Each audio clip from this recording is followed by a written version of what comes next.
자, 엔탈피와 열화학 반응식에 대해서 한번 얘기를 해보도록 하겠습니다. 자, 먼저 엔탈피, 우리가 H라고 이제 쓸 거고요. 자, 특정 온도 압력에서 물질이 갖고 있는 고유한 에너지, 요걸 이제 엔탈피라고 부르는데 문제가 있어요. 이 친구도 이제 에너지가 있겠죠? 그런데 이 친구의 에너지 알 수 있겠느냐라고 하면은 모른다라는 겁니다. 자, 그래서 우리는 엔탈피라고 하는 것을 정의는 해놓지만 실제로 구할 수는 없다. 그러면 이제 이걸 왜 배우느냐? 변화량은 알 수가 있다. 여기에 이제 집중하시면 되는 거예요.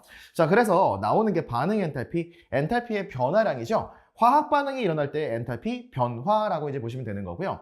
자, 그러면 생성물에서 반응물의 엔탈피의 합을 뺀다. 요거를 이제 우리가 반응 엔탈피라고 부를 겁니다. 자, 그런데 조심해야 될 게 반응열 Q라고 하는 값도 있는데 이 반응열이라고 하는 건 말 그대로 반응을 할 때 열을 방출할 것이냐 흡수할 것이냐 이거를 말하는 건데 엔탈피와는 부호가 반대가 됩니다. 자, 이게 왜 그러냐면 이 델타 H 엔탈피라고 하는 거는 물질 기준이에요. 자, 그러면 물질의 입장에서 엔탈피가 내려간다라고 생각을 해봅시다. 그러면 에너지가 높은 곳에서 낮은 곳으로 내려가는 거죠. 그럼 이 차이값만큼을 외부로 방출하겠죠. 그러면 엔탈피는 작아진다가 발열 반응이 된다는 거예요. 자, 그런데 이 반응 열 Q라고 하는 건 관측자의 관점입니다. 그럼 관측자의 관점에서는 엔탈피가 내려가면서 발열 반응을 진행을 하고 에너지를 뿜어냈잖아요. 그럼 관측자는 이게 에너지가 나온 것을 볼 거니까 Q는 양수가 된다라고 이제 확인할 수가 있다는 것이죠. 자, 그러면 요 Q가 델타 H의 부호가 반대라는 것까지 이해하셨죠? 그럼 이제 요 내용을 조금 더 보도록 하겠습니다. 자, 이제 요 상황이 있는데 뭐 요거야 뭐 통합과학 때부터 워낙 많이 봤으니까 알 거라고 생각을 하는데 이번에는 얘를 반응열과 엔탈피 관점으로 한번 분석을 한번 해볼게요. 자, 열이 방출이 됐습니다. 그러면 엔탈피가 높은 곳에서 낮은 곳으로 갔으니까 델타 H는 음수가 되겠다. 우리는 얘를 발열 반응이라고 부를 거고요. 자, 그런데 열이 어쨌든 간에 뿜어져 나왔기 때문에 반응 열 Q는 0보다 크다라고 하는 형태로 우리가 표현을 할 수가 있겠습니다. 자, 그러면 흡열의 경우에는 델타 H가 엔탈피가 올라갔죠. 그래서 0보다 큰 양수값이 될 것이다 라는 건데 그럼 반대로 Q는 음수가 된다라는 것이고 이거를 우리는 흡열 반응이다 라고 표현을 할 수가 있다라는 거예요. 뭐 어렵지 않죠? 자, 그러면 열화학 반응식이라고 하는 게 나오는데 자, 반응열 또는 반응 엔탈피를 표시한 화학 반응식이라고 되어 있습니다. 자, 한번 볼게요. 자, 온도 압력 표시는 조금 해줘야 될 것 같고요. 자, 물질의 상태에 따라서 이 열화학 반응식을 꼭 이제 확인을 해야 되는데요. 자, 여기 상태가 나와 있죠. 기체가 있습니다. 그럼 수소 2마리하고 산소 이렇게 있으니까 여기에 이런 식으로 이제 표현이 되어 있다는 거 확인할 수 있을 거예요. 자, 그러면 이제 이 친구가 수증기가 되는 화학 반응식이 있고요. 물이 되는 화학 반응식이 있어요. 그럼 수증기가 어딨냐? 여기까지죠. 그러면 여기부터 여기까지 떨어지는 양을 구하라는 거니까 반응 엔탈피는 483.6 그리고 부호는 마이너스가 되겠다. 발열 반응이구나 라는 걸 이제 확인할 수가 있다는 것이고요. 만약에 얘가 물이 된다라고 했을 때는 물이 여기 있죠? 자, 그러니까 여기서부터 여기까지 내려오는 값이 될 거니까 요만큼이 되겠다. 그래서 마이너스 571.6kJ이다 라고 이제 표현을 할 수가 있다는 거. 자, 그러니까 결국에 물질의 상태에 따라서 에너지가 다르기 때문에 이 엔탈피도 구분을 해 주셔야 되는 겁니다. 자, 그러면 요 내용을 조금 더 살펴보도록 할게요. 자, 열화학 반응식에 대한 얘기를 좀 더 해보면요. 자, 반응식의 개수를 정수배를 했대요. 그러면 반응열도 정수배가 돼야 됩니다. 만약에 탄소가 있죠? 이 탄소를 산소에 태웠어요. 그래도 CO2를 만드는 화학 반응식이 발열 반응이죠. 당연히 연소 반응은 발열일 수밖에 없으니까 당연히 반응 엔탈피는 마이너스가 될 수밖에 없다라는 겁니다. 자, 그러면 내가 이거를 그대로 2배로 올렸다라고 했을 때 이 C 플러스 EO2가 이 CO2가 되는 화학 반응이 있다라고 하면 얘도 2배가 된다라는 거. 뭐 어려운 내용은 아닌데 이제 질문이 나올 수가 있겠죠. 아니, 화학 반응식에서 개수는 가장 간단한 자연수를 쓴다라고 했는데 여기는 왜 2가 들어갔느냐? 라고 이제 얘기를 할 수가 있긴 한데요. 자, 지금 열화학 반응식은 화학 반응식이랑은 좀 다릅니다. 열화학 반응식은 기본적으로 물질의 몰수에 조금 집중이 되어 있거든요. 자, 그래서 조금 이따가 여기서 밑에서 바로 얘기할 거긴 한데 열화학 반응식에서는 경우에 따라서 내가 어떤 특정한 친구의 몰수를 기준으로 잡는다라고 하면 보통 1몰이긴 한데요. 이때는 분수 계수도 쓸 수가 있습니다. 그래서 화학 반응식이랑 열화학 반응식은 관점이 좀 달라요. 화학 반응식은 말 그대로 화학 반응의 가장 간단한 자연수비, 열화학 반응식은 엔탈피에 초점이 되어 있기 때문에 개수는 좀 달라질 수 있다는 거 이거 받으시면 되는 거고요. 자, 그리고 역반응의 경우에는 그대로 그냥 뒤집어 버린 거죠. 자, 이때는 크기는 같습니다. 그리고 부호가 반대가 된다라고 되어 있죠. 그러니까 이 친구와 이 친구의 부호가 반대죠. 자, 이거는 그럴 수밖에 없는 게 자, 여기가 탄소 그리고 산소 기체가 있다라고 해놓고요. 여기가 이제 CO2 기체라고 이제 생각을 한번 해보면 요만큼이 이제 마이너스 394니까 얘가 394가 된다라는 소리가 될 거잖아요. 자, 그런데 내가 이거를 역반응을 돌린다라고 하면 이제는 반응물과 생성물의 입장이 뒤바뀌는 거죠. 그래서 이런 관계가 성립을 하겠다라는 겁니다. 그러니까 이 친구도 394라는 거 확인할 수가 있겠죠. 자, 그 다음에 이런 식으로 제가 어차피 그래프를 지금 만든 김에 조금 더 얘기를 한번 해보면 화살표의 방향을 잘 확인하셔야 됩니다.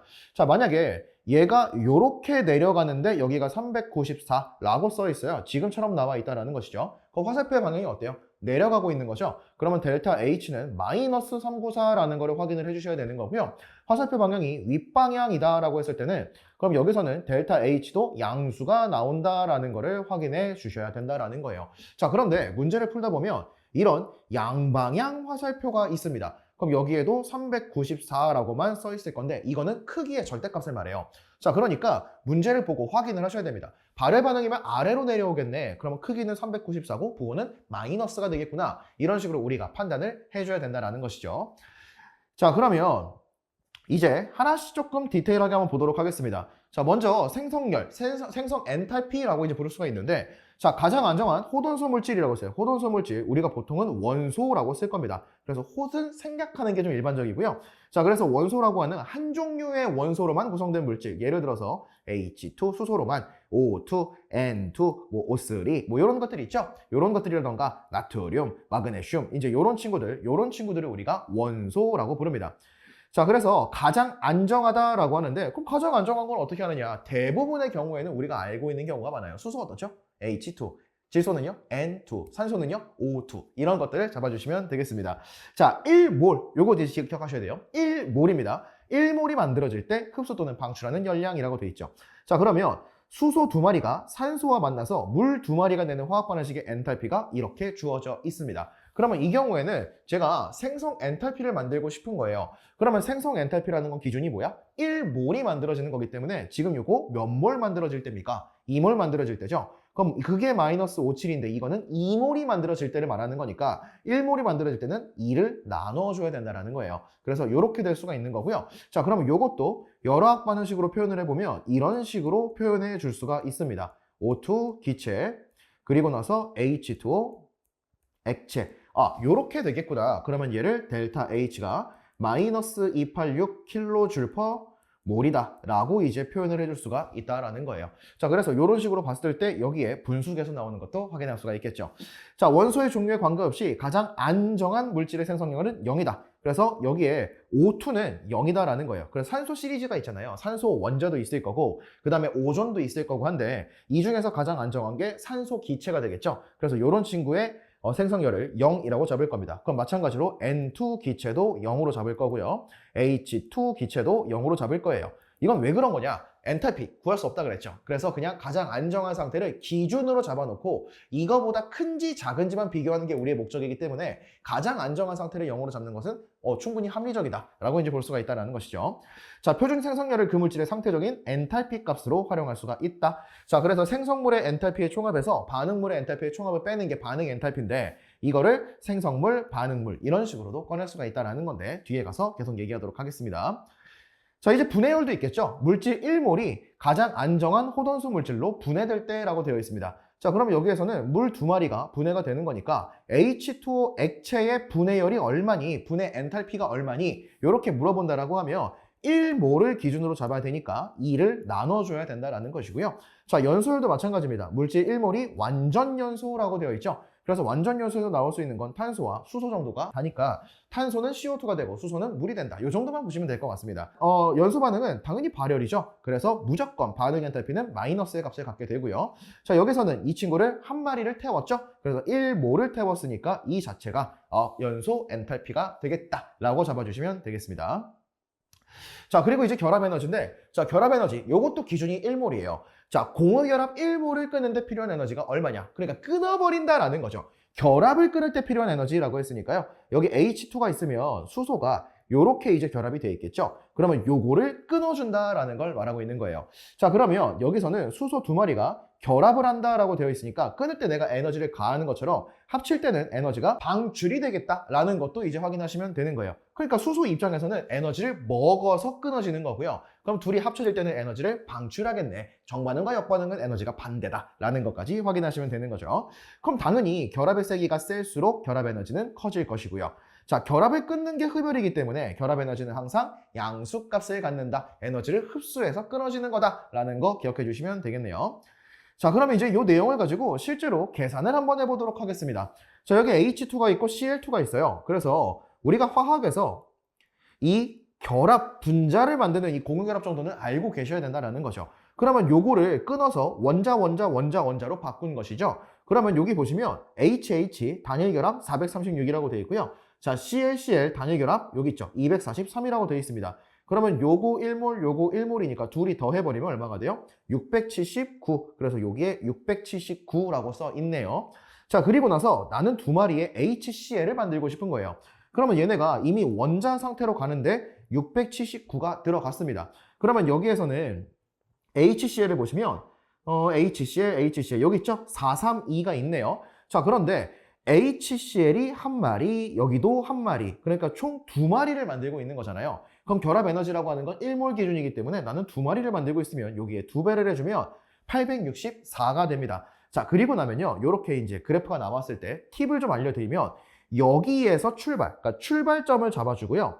그리고 나서 마지막 단계를 이제 가는 거잖아요. 그러면 여기에서부터 중간 경로를 거쳐서 이렇게 가겠다. 그리고 화살표의 방향이 일치하는지만 확인하시면 됩니다.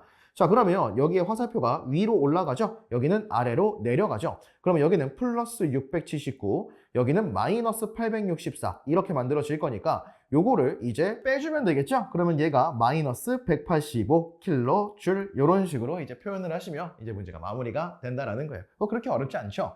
자, 그러면 이제 헤스의 법칙이라고 하는 게 있는데 이거 방금 전에 제가 말씀드린 이렇게 빙글 돌리는 요거를 이제 말한다라고 이제 보시면 됩니다. 자, 총열량 불변의 법칙이라고 하는데 시작점이 있고 원하는 목적지가 있다라고 하면 그 경로는 그렇게 중요한 것은 아닌데 그냥 다 더해주면 된다라는 거예요. 자, 그래서 여기에서 여기로 다이렉트로 가는 경로를 한번 생각을 해보면 요렇게 되겠죠.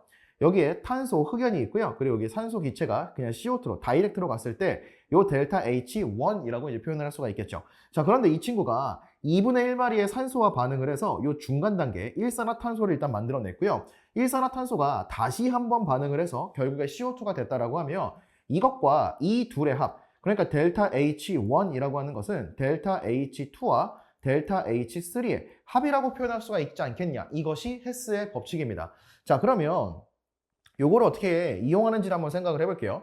자, 그래프가 나온다라고 하면은 말 그대로 시작점과 끝점을 놓고 경로를 따라서 돌려주시면 되는 거고요.